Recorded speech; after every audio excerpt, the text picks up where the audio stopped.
Shri Saibaba employees society शिर्डीतर्फे सभासदांना यावर्षी दिवाळीनिमित्त 15% डिव्हिडंड आणि ठेवींवर 9% व्याज तसेच प्रत्येक सभासदाला दिवाळी भेट म्हणून 50 किलो साखर, भिंतीवरील घड्याळ, 5 लिटर तेलाचा डब्बा, 1 किलो फरसाण, 1 किलो मिठाई या दिवाळी भेट वस्तूंचं वितरण प्रारंभ नुकताच शिर्डी येथे साईबाबा संस्थानचे मुख्य कार्यकारी अधिकारी गोरक्ष गाडेलकर, महंत रामगिरीजी महाराज, काशिकानंद महाराज यांच्या हस्ते नुकताच मोठ्या उत्साहात संपन्न झाला आहे.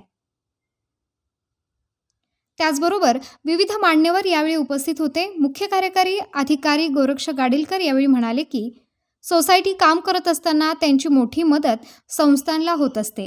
पार्किंग, मोबाईल स्टँड, पादत्राणे स्टँड, दर्शन रांगेत भक्तांना थंड पेय, इतर वस्तू विना तक्रार मिळत असतात. असे काळजीपूर्वक या सोसायटीचे काम सुरू आहे.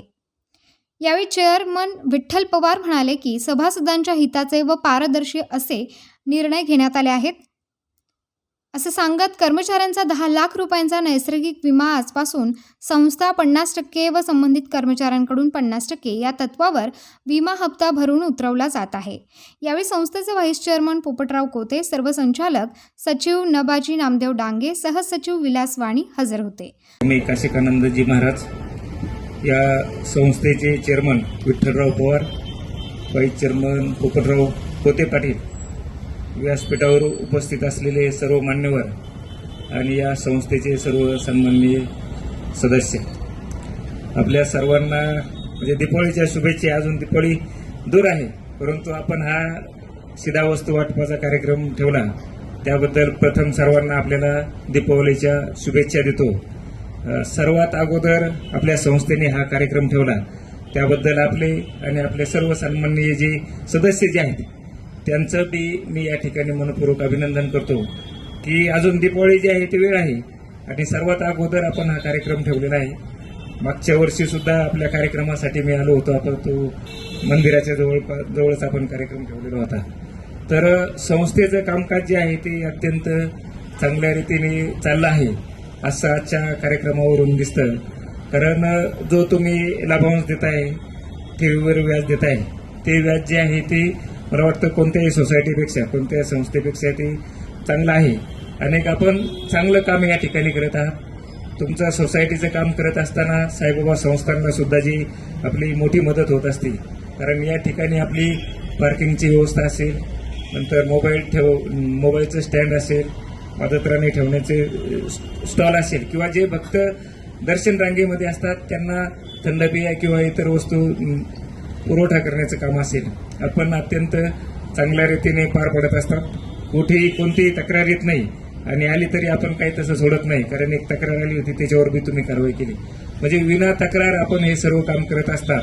तर निश्चितच आपलं हे काम जे आहे ते निश्चितच कौतुकास्पद आहे. बाबांचं जे काम चालू आहे, साईबाबा संस्थांचं जे काम जसं काटकसरीने चालू असतं, काळजीपूर्वक काम चालू असतं, तशाच प्रकारचं कामकाज जे आहे ते आपल्या संस्थेचं सुद्धा चालू आहे. तर आपलं हे कामकाज जे आहे असंच चांगल्या रीतीने चालू राहो यासाठी मी शुभेच्छा देतो. पाठीमागं जे आपण कर्मचाऱ्यांचा समावेशांचा विषय मार्गी लावलेला आहे, राहिलेले जे कर्मचारी जे आहेत त्यांचा बी विषय पुढच्या कालावधीमध्ये मार्गी लागणार आहे. तर बाबांच्या संदर्भाने सोशल मीडियावर जे खोडसाळपणा केला जातो, तर बाबांच्या विषयी आपल्या सर्वांना माहिती असायला पाहिजे. आपल्या सर्वांना ते अभ्यास असायला पाहिजेत. बाबांचं कार्य त्याच्याविषयी आपल्याला सर्वांना अभ्यास असायला पाहिजेत. म्हणून आपण जी परीक्षा घेणार आहोत त्यामध्ये सुद्धा ते साई चरित्र आहे, नंतर शिर्डी गॅजेटियर आहेत, बाबांची आरती आहे, साई स्तवन मंजिरी आहे. असं बाबांच्या जीवनावरचा जे वेगवेगळी पुस्तकं जे आहेत त्या पुस्तकांचा आपण या परीक्षेमध्ये समावेश केलेला आहे. सांगायचं अगोदरच तुम्हाला सांगतोय कारण तुम्हाला तो अभ्यास करायला बी वेळ मिळायला पाहिजे. कोणते पुस्तकं आपण त्या परीक्षेमध्ये घेतलेले ते बी माहिती करून घ्या आणि अभ्यास तुम्ही सुरू केला तर निश्चितचपणे प्रमोशनसाठी बी त्याचा उपयोग होणार आहे आणि जी आपली परीक्षा होणार आहे त्यासाठी सुद्धा आपल्याला सर्वांना त्याचा फायदा होणार आहे. तर आपण सर्वांनी जे आहे आपलं काम जे आहे ते काळजीपूर्वक करावं. कोणत्याही तात्पुरत्या लोभाला जे आहे, कोणत्याही तात्पुरत्या लोभाला कोणत्याही कर्मचाऱ्याने बळी न पडता बाबांशी प्रामाणिकपणे श्रद्धा ठेवून आपण काम केलं तर आपल्या जीवनामध्ये आपल्याला कोणतीही कमी पडत नाही. कारण मी आता 2-4 महिन्यापासून पाहतो, ज्या कर्मचाऱ्यांनी काही गडबड करण्याचा प्रयत्न केला त्यांच्यावर कारवाई झाली. आणि मग कारवाई एकदा झाली का मग आपण इथंच राहणारे असतो, आयुष्यभर आपण इथंच राहणार असतो. आणि मग जी आपली बदनामी होती ती बदनामीपेक्षा ती सर्वात अवघड आहे. त्यामुळे कोणत्याही कर्मचाऱ्याने जे अत्यंत प्रामाणिकपणे बाबांच्यावर श्रद्धा ठेवून आपण काम करावं अशी अपेक्षा व्यक्त करतो.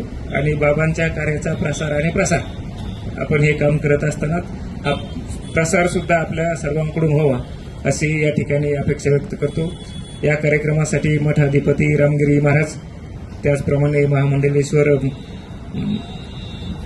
काशिकानंदजी महाराज सर, आपण आपला बहुमूल्य वेळ देऊन या ठिकाणी उपस्थित झालात त्याबद्दल श्री साईबाबा संस्थांच्या वतीने मी आपल्या या ठिकाणी मनपूर्वक आपल्याला धन्यवाद देतो आणि माझे 2 शब्द संपवतो. जय हिंद, जय महाराष्ट्र. तसेच महामंडलेश्वर महंत श्री काशिकानंदजी महाराज आणि आमचे आधारस्तंभ श्री साईबाबा संस्थांचे मुख्य कार्यकारी अधिकारी श्री गोरक्ष गाडीलकर साहेब यांच्या प्रमुख उपस्थितीत हा कार्यक्रम पार पडत आहे. साहेब, मला आनंद वाटतो की हा कार्यक्रम घेत असताना मी महाराजांना विनंती केली की दिवाळीचा भेटवस्तू कार्यक्रम आहे, तुम्ही उपस्थित राहावं. महाराजांनी होकार दिला. काशिकानंद महाराजांनीही ताबडतोब होकार दिला आणि तुम्हीही ताबडतोब अनुमती दिली. हा योग दुग्ध शर्करा योग जुळून आला आणि आज हा कार्यक्रम घेण्याचा योग आला. खरोखर सभासदांच्या जीवनामध्ये चढ उतार चालूच असतात. या संस्थेच्या उलाढालीत सभासदांच्या डिव्हिडंड वाटपाचाही कार्यक्रम साहेब मेसेज त्यांना पोहोचलेले आहेत, काहींना पोहोचत आहेत. आपण दिवाळीनिमित्त 15% शेअर्सवर डिव्हिडंड आणि ठेवीवर 9% लाभांश हा वर्ग केलेला आहे. तसेच आज 50 किलो साखर, 1 किलो मिठाई, 1 किलो फरसाण, 5 लिटर गोडे तेल आणि एक भेटवस्तू म्हणून प्रत्येक कामगाराचा काळ आणि वेळ बदलला पाहिजे म्हणून भिंतीवरील घड्याळ, कामगार वेळेत कामावर आले पाहिजे आणि त्यांना एक शिस्त लागली पाहिजे. कसं आहे, खरोखर वारकरी संप्रदायाचा वारसा पुढे जपला पाहिजे. आम्ही धार्मिक तीर्थक्षेत्रातील कामगार आहोत आणि सध्या एक सकारात्मक भूमिका आणि ऊर्जा निर्माण झालेली आहे की साई संस्थांचा कारभार जसा साहेबांच्या ताब्यात आला तसं तुम्ही बघितलं असेल की प्रगतीवर प्रगती आणि समन्वयाची जी घडी आहे ती बसत असून आज आमच्या संस्थेचे खरोखर जे व्यवसाय चालतात त्यात साईबाबा संस्थांचं तदर्थ समिती असेल किंवा साहेब असतील, ह्या सर्वांच्या कृपा आशीर्वादानं हा व्यवसाय चालतो आणि निश्चितच येणाऱ्या भाविक भक्ताला कशी जास्तीत जास्त सेवा देता येईल आणि ते भाविक कसे खुश होतील याच्यासाठी अल्पदरात संस्थेच्या वतीनं हा छोटेखानी व्यवसाय चालू असतात आणि त्या व्यवसायांच्या लाभांशातनं का ही दिवाळी सण साजरा झाला पाहिजे अशा पद्धतीनं आम्ही तो साजरा करण्याचा प्रयत्न करतोय. निश्चितच आमचं संचालक मंडळ आल्यानंतर गुढीपाडवा हा नव्यानं सण साजरा झाला. मकर संक्रांत पण साजरी केली जाते. साहेब, मला आनंद वाटतो का आपण या वर्षी नव्यानंच सभासदांसाठी 10 लाख रुपयाचा नैसर्गिक विमा, त्याची 50% रक्कम सभासद भरणार आहेत आणि 50% रक्कम संस्था भरणार आहे. असा 10 लाख रुपयाचा नैसर्गिक विमा आजपासनं आपण उतरवित आहोत.